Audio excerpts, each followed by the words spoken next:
Members of the Judiciary Staff Union of Nigeria on Tuesday shut down the Federal High Court Ikoyi in Lagos. They also sent out staff from offices, courtrooms and premises of the court around 9 a.m. Moji Matomi tells us more in this report.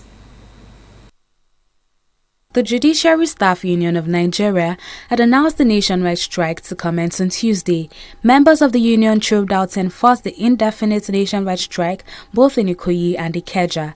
They also sealed some of the offices and pasted strike notices on their entrance. Our struggle for financial autonomy is something that's very sacrosanct to us, and it's not the first time we are coming out en masse to protest against the inability of the government of the day to implement to the letter the law, which is the grand norm, the Constitution of Nigeria, that grants the financial autonomy to the judiciary.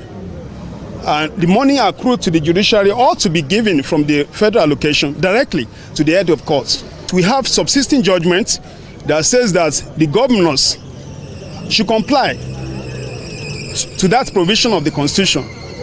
And 2014 was the time we got that judgment. And you see how many years ago now. So the judgment are not being executed. There's no motion to say that execution of the judgment. There's no appeal to that effect. And we have earlier given ultimatum for the government to respond to our demands. The union at its national executive meeting in Abuja on March 13, 2021, issued a 21-day ultimatum to the government. In a circular dated April 1, 2021, the union had told its members to shut down courts across the country. The position of the state has to be in consonance with the national. I take my instruction from the national leadership of the union. The national leadership said we should close shop until the provision of the Constitution is obeyed. Provision like Section 81, subsection 3 of the Constitution, provision like Section 121 of the Constitution, the other 10. Once it is obeyed, the national will tell us to open. But as long as it is not obeyed, it is an indefinite strike, and the strike continues.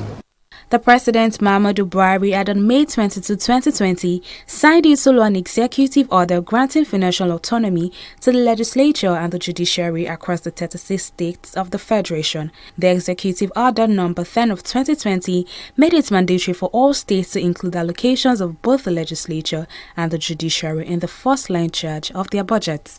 Mojisola Matomi, TV 360 Lagos.